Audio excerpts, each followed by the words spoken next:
I was elbow deep in a budget spreadsheet when my phone buzzed. I almost didn't pick up. It was a number I didn't recognize, and normally I let those go to voicemail. But something made me swipe right. Maybe instinct, maybe just boredom from staring at Q3 projections for the past 3 hours. Is this Leah? Yeah, who's this? This is your neighbor, Mr. Kowalski. From across the street? The older gentleman with the green mailbox. I sat up straighter. Mr. Kowalski had my number because I'd asked him to keep an eye on the house while I was in Seattle for work. I'd been gone 11 days. Mr. Kowalski, hi.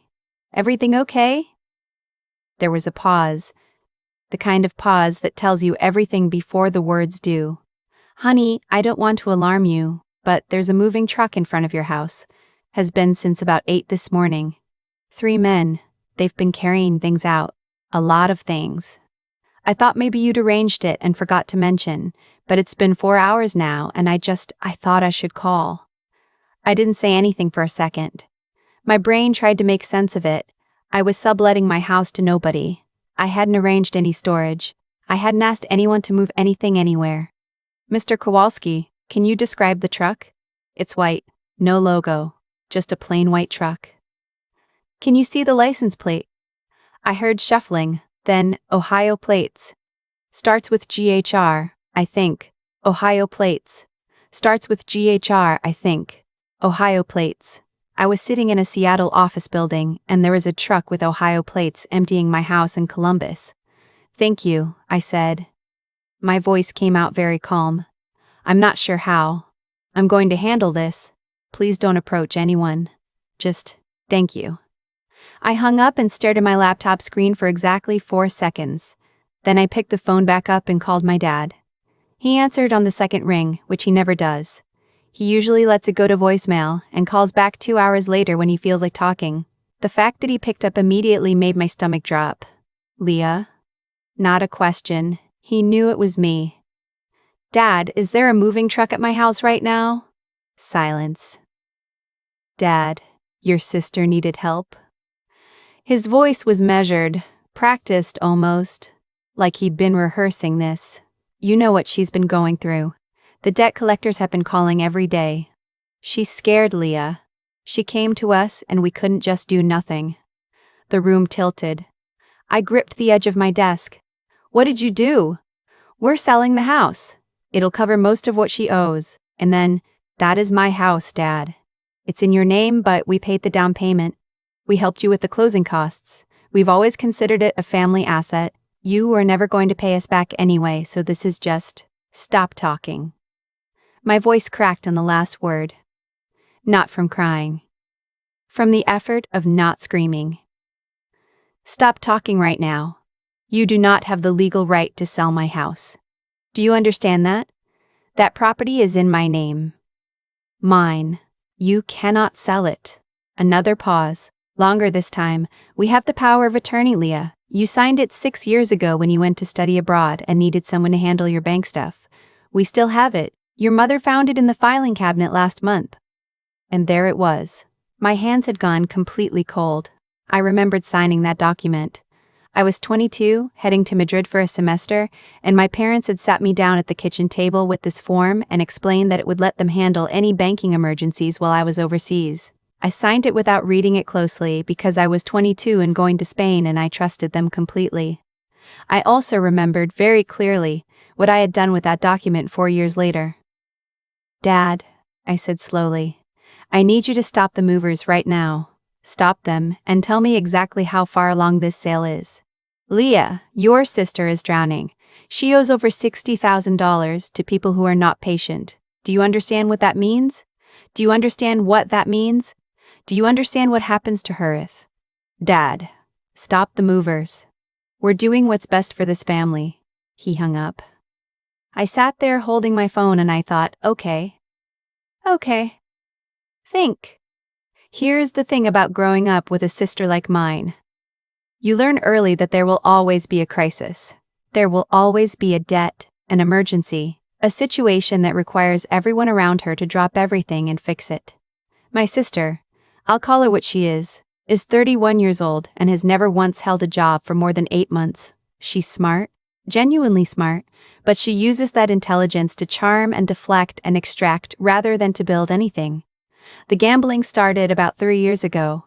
Small stuff at first. Then it wasn't small anymore. The family had covered for her twice before. My parents emptied their savings account the first time, they took out a personal loan the second time. Both times I was told after the fact, presented with the decision already made, and expected to express gratitude that she'd been saved. I had, because she's my sister, and despite everything, I love her. But I had also, and this is the part my father apparently forgot, I had also, 2 years ago, sat down with an estate attorney. I had done it because I'd watched my parents' retirement account shrink, and I'd gotten scared. Scared that someday this situation would escalate to the point where my name would get dragged in. I owned property, I had assets, I wanted protection. The attorney had walked me through everything, and one of the first things she said was, if you gave anyone power of attorney at any point, we need to revoke it immediately. So we did. We drafted a formal revocation, had it notarized, filed it with the county, and sent a certified letter to my parents' address. My mother had signed for it. I had the signature confirmation in my email archive. That revocation had been sitting in their filing cabinet, right next to the original document they thought still worked, for 2 years. I opened my laptop and pulled up that email, the tracking confirmation, the delivery date, my mother's signature. Then I called my attorney. She picked up, and I explained in about 90 seconds what was happening. She didn't panic. She never panics. She said, the revocation was properly filed and recorded. Any sale attempted using that original PO is legally void. Call the bank, the deed is held through. Tell them to flag the property and call the Columbus Police non-emergency line to report an attempted unauthorized transfer of property. Do not go to your parents' house. Do not engage with movers. Let the legal process do the work. I did exactly that. I called the bank first. The fraud department answered, and I explained the situation. I had the account numbers, the property address, the deed reference. The woman on the other end put me on hold for 6 minutes and came back and said, we flagged this property. No transfer can be processed without verification from the title holder in person. I called the Columbus Police non-emergency line next and filed a report. They said they'd send someone to the property. Then I booked the earliest flight back to Columbus. 6:30 a.m., got me home by noon. I did not call my parents again that night. I sat in my hotel room, ate vending machine pretzels, and did not let myself cry until I was in the shower where I couldn't hear myself. I landed at noon and went directly to my house. Not to my parents' place. Not to confront anyone. To my house. Mr. Confront anyone. To my house. Mr. Confront anyone. Kowalski was sitting on his porch and waved when he saw me pull up. The moving truck was gone. The front door was locked, same as I'd left it. The movers apparently hadn't been able to get inside after the police showed up. A note from the officers was taped to the door with a case number. I took a photo of it and texted it to my attorney. Inside, nothing had been taken. The furniture was all there, the pictures on the walls, everything. The attempt had failed before it could start. I walked through every room anyway, just to confirm, and then I sat down on my kitchen floor and pressed my back against the cabinets and breathed. My phone started ringing around 2 o'clock. My mom. I let it go to voicemail. Then my dad. Voicemail. Then my sister. I picked that one up, actually. I don't know why. Maybe I wanted to hear her voice. Maybe I wanted her to say something that would make it make sense. Leah, please. She was crying before I even spoke. They told me what happened. I didn't know they were going to do this. I swear to you, I didn't ask them to sell your house. I just told them I needed help and they said they'd handle it, and I didn't ask what that meant. Did you know they had a power of attorney with my name on it? A pause. Mom mentioned it once. A few weeks ago. And you didn't call me. Silence. You had weeks, I said. You knew something was being planned with my name on it, and you didn't call me. I didn't think they'd actually stop. I closed my eyes. I'm not doing this right now. I need you to hear me very clearly. The sale didn't go through. It legally cannot. The POA was revoked 2 years ago. Whatever my parents told you they could do, they couldn't. but the attempt itself is on record with the police, and my attorney is reviewing next steps. I don't know yet what those steps are going to look like. Do you understand what I'm saying to you? She was quiet for a long moment. Is Dad going to get in trouble? I almost laughed. Almost. I genuinely don't know, I said. That's not in my hands right now. It depends on what they actually did and what the title company did and whether any fraud statutes were triggered.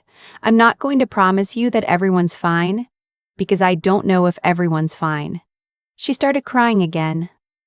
I told her I'd be in touch and I hung up. The family meeting happened 4 days later.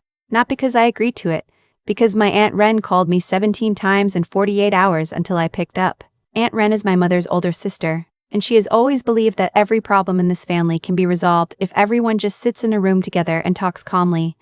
She is 73 years old and has never once been right about this. They're devastated, Leah. Your parents are absolutely devastated. Your father isn't sleeping. Your mother hasn't left the house. We just think if everyone could sit down together. Aunt Wren, my father tried to sell my house. He was trying to help your sister. With my house. He thought he had the legal right. He didn't. He had a document that was revoked and recorded 2 years ago. He chose not to check. A pause. Leah, family forgives. I took a very long breath. I'll come to the meeting, I said. But I'm not coming to forgive anything. I'm coming because I have things I need to say. The meeting was at my Aunt Wren's house, which I think was deliberate neutral territory, but tilted. My parents were there when I arrived, sitting on the floral sofa I've known my whole life. My sister was in the armchair by the window, not looking at me. Aunt Wren was in the kitchen making coffee nobody wanted. 3 of my cousins were there for reasons I still don't entirely understand. Nobody asked them to come. Nobody asked them to stay. My mother started talking almost before I sat down. She looked tired, genuinely tired, the kind that doesn't come from missing one night of sleep. She said they'd panicked. She said they'd looked at the documents and believed they still had authority. She said they hadn't meant to hurt me. She said that my sister's situation was so serious, people were threatening real harm, and they felt completely out of options. I understand you were scared, I said. I understand you thought you were helping her, but you made a unilateral decision to transfer my property, without telling me, without asking me, without giving me any chance to weigh in. You went behind my back and tried to take the single most valuable thing I own. My dad spoke then. His jaw was tight. We helped you buy that house. Without our down payment, you wouldn't have. I have paid every mortgage payment for 6 years, I said. I have paid the taxes, the insurance, the maintenance. I paid you back the down payment in 2020, with interest, because I didn't want to owe anyone anything. I have the bank records. That house is mine. Something shifted in the room. I saw my cousin Marcus, who had been sitting with his arms crossed like he had opinions, go a little still. He hadn't known about the repayment. None of them had. If you wanted to help her, I continued, there were options. You could have sold your own house and downsized. You could have taken out a second mortgage on your property. You could have called me and asked me directly to contribute, and I would have had a conversation with you about what I could do. Instead, you chose to take from me without asking, and I need every single person in this room to understand that I will not be pretending that's okay. My other cousin, Priya, opened her mouth. She's the type who always has something to say at family gatherings, always very measured, very reasonable sounding. She said something about how she thought it was important to consider the big picture, that family unity matters, that sometimes we have to make sacrifices. Priya. I looked at her. Would you like to sell your house to pay my sister's debt? She blinked. Because you just said family makes sacrifices. So I'm asking. Your house is worth about what mine is. Would you like to contribute it? Or your car? Or your savings account? If the answer is no, and I'm guessing it is, then I'd encourage you to think about why you're asking me to make a sacrifice you wouldn't make yourself. The room got very quiet. My aunt came in from the kitchen with a tray of coffee mugs and set it on the table and looked around at everyone's faces and seemed to understand that the calm conversation she'd imagined was not what this was. My dad looked at his hands. My mother was crying quietly. My sister hadn't moved from her chair. I love this family, I said, and I meant it, which is the hardest part to explain. I have spent my entire adult life loving this family and wanting this family to be okay. But what you did, what you almost did, broke something. And I don't know yet what I'm going to do about it legally. My attorney is still reviewing the options. What I do know is that I am not going to sit here and be told to forgive on a timeline that makes everyone else comfortable. That is not how this works. I picked up my bag. If my sister needs help, I am open to a real conversation about what I am able to contribute on my own terms. But that conversation doesn't happen until I hear an actual apology. Not an explanation. Not a justification. An apology. From both of you. I looked at my parents when I said it. My dad didn't look up. My mother nodded, just barely. I left. It's been about 3 months now. My attorney determined that because the sale never actually completed, the title company had flagged it after the bank freeze, before any paperwork processed. There was no transfer of title and no direct financial crime to prosecute in the traditional sense. What there was a formal cease and desist, a recorded legal notice that the POA had been void at the time of use, and a strongly worded letter from my attorney to my parents that outlined exactly what could happen if any similar attempt was made again. My sister's debt situation is still not resolved.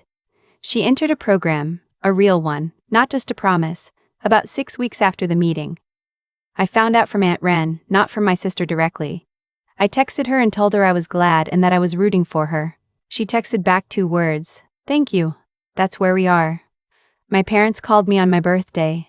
My mother left a voicemail that was 3 minutes long and included the words, "We are so sorry, Leah," about 4 separate times. It wasn't the clean, simple apology I'd asked for, but it was something. Simple apology I'd asked for, but it was something. I haven't called back yet. I'm still deciding what I want that relationship to look like going forward, and I'm allowing myself the time to figure that out without rushing toward an answer that makes other people comfortable instead of one that's actually right for me. The house is fine. I refinanced 2 months ago, lower rate, everything in my name clean and clear. Mr. Kowalski brought me tomatoes from his garden last week and said he was glad everything had worked out. I told him thank you for making that call. He said, a lot of people wouldn't have. They'd have figured it wasn't their business. But when someone asks you to watch out for something, you watch out for it. I've been thinking about that a lot. Someone asked me to watch out for my sister my whole life. My parents, implicitly. Extended family. Even my sister herself, in her way. And I always did. I always watched out, always showed up, always rearranged things to accommodate the next emergency. I don't regret loving her. I don't regret helping when I could. But there is a difference between watching out for someone and handing over your own life to cushion every consequence of their choices. I didn't understand that difference clearly enough until I got a phone call from an old man with a green mailbox and realized what had almost happened while I wasn't paying attention. I'm paying attention now. I've thought a lot about what actually made the difference here. Not the revocation document, though that mattered. Not the attorney, though she was essential. What made the difference was a decision I made 2 years ago when I was scared and nobody was watching and nothing had gone wrong yet. That's the part people don't see. They see the moment in the kitchen, the call, the frozen bank account, the legal notice, and they think that's where I protected myself. But the real protection happened on a quiet Tuesday afternoon in an attorney's office when I chose to be honest about what I was afraid of instead of pretending everything was fine. That decision, made when there was no emergency, no drama, no audience, is the only reason I still have my house. Preparation done in calm saves you in chaos. That's not a saying I inherited. That's something I learned the hard way, and I want to be clear about it because I think most people wait until the moment of crisis to start thinking. By then, you're already behind. The harder thing to sit with is what this whole situation says about patterns. My sister didn't create her debt in a single moment. My parents didn't decide overnight to use my name without asking. These were years in the making. Years of small decisions that each seemed manageable in isolation. Years of my family learning that consequences could be softened if enough people rearranged themselves around her. I participated in that system too. I showed up every time. I absorbed the anxiety so she didn't have to. I told myself that was love, and some of it was. But some of it was just avoiding a harder conversation, And I let that avoidance go on long enough that the people around me started to believe the rearranging was something they were owed. When Priya sat in Aunt Ren's living room and started talking about family sacrifices, she wasn't being malicious. She genuinely believed what she was saying. But she'd been watching me sacrifice for years and had come to see it as my natural role. That's what happens when you don't hold a line. Other people start drawing the line for you, further and further from where you actually stand. I don't blame my parents entirely. I think they panicked, and I think they had convinced themselves over many years that what they were doing was protecting the family. That's a story you can tell yourself right up until the moment a police officer shows up at your daughter's door. Intentions don't replace accountability. Loving someone doesn't give you the right to take from someone else without asking. Those two things can coexist. You can love your child completely and still have done something that was wrong. What I keep coming back to is this: the people who treated me fairly in this story were the ones who operated with integrity when it cost them something. Mr. Kowalski didn't have to make that call. It would have been easier to assume it wasn't his business. He called anyway because he made a commitment and he honored it. My attorney didn't sugarcoat anything or tell me what I wanted to hear. She told me exactly what was true and exactly what to do. Those two people, a retired neighbor and a woman I pay by the hour, showed me more genuine loyalty than the people who share my last name. I'm still figuring out what my family looks like going forward. I don't think I'll ever fully close the door.